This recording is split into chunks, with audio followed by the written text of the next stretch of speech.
Un incontro impegnativo domenica con il Matera che vince nella scorsa incontro con Reggina per 6-2 e che diciamo aspira ai primi posti in classifica. Dico, sarà sicuramente una partita importante per l'Acagas, mister. Una bella partita, andiamo a affrontare una squadra che è in salute, una squadra che ha un grandissimo allenatore, una rosa di prim'ordine e noi andremo lì con la nostra sempre voglia, umiltà e rispetto per l'avversario e cercare di fare la nostra partita onesta a combattere. Andiamo lì a dargli il filo da torcere.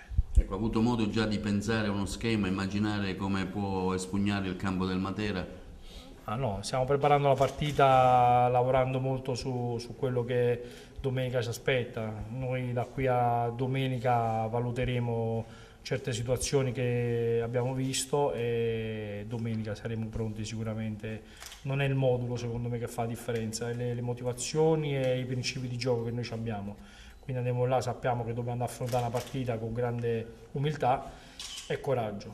Tecnicamente come giocherà, come metterà in campo la squadra? Ecco, sarà diciamo una partita che in contropiede con che tipo di formazione schiererà, insomma. No, io penso di affrontare la partita a viso aperto perché sennò se prima o poi se ci dobbiamo difendere andiamo lì a fare una partita a livello difensivo e andare a difenderci per poi perdere la partita e non ci divertiamo, che partita è? Noi andiamo lì a proporre il nostro gioco, i nostri attaccanti, i tre attaccanti, andiamo lì e vediamo di fare una partita normale.